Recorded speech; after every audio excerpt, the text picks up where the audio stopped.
এই ভিডিওটিতে দেখা যাচ্ছে একজন মানুষ তার গ্যাস সিলিন্ডার নিয়ে সাইকেলে করে এক জায়গায় নিয়ে আসছে, কারণ ঘরের মধ্যে এই গ্যাস সিলিন্ডারে আগুন লেগে যায়, যেটা কারণে তিনি বাইরে নিয়ে আসে এটাকে এই আগুনটাকে নিভানোর জন্য, এবং পানির কাছাকাছি নিয়ে আসছে। এখানে বেশ কয়েকজন ছিল, তারাও হেল্প করার জন্য এসেছে।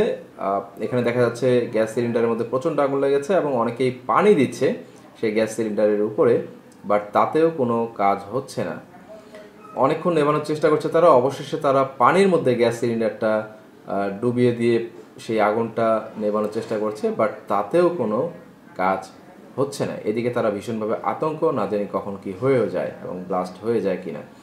তো আবারও পানি দেওয়া হচ্ছে, অবশেষে গাছের পাতা হাতে যা পাচ্ছে সব কিছু দিয়েই তারা এই গ্যাস সিলিন্ডারের আগুন নেভানোর চেষ্টা করছে। অনেকভাবে চেষ্টা করছে আগুন নেভানোর, কিন্তু কোনোভাবে আগুনটি নিভছে না। আর তারা তো আতঙ্কের মধ্যে রয়েছে।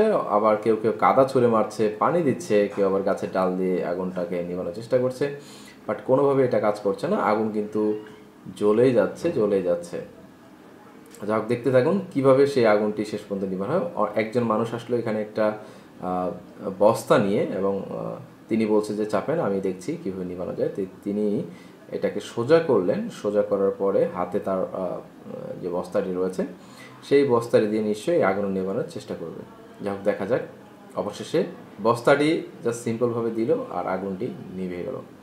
তো এই ভিডিওটি বানানোর উদ্দেশ্য হলো, যারা গ্যাস সিলিন্ডার ব্যবহার করেন এবং গ্যাস সিলিন্ডারে যদি কখনো এইভাবে আগুন লেগে যায়, তো ঘাবড়ানোর কিছু নেই। জাস্ট এইভাবে করে কোনো একটি বস্তা দিয়ে, চটের বস্তা দিয়ে ভিজিয়ে বস্তাটিকে আপনারা আগুনটি নিভাতে পারেন। এছাড়াও আগুন নিভানোর জন্য অনেক ভিডিও আপনারা ইউটিউব পেয়ে যাবেন, সেগুলো আপনি দেখে সতর্ক হতে পারেন।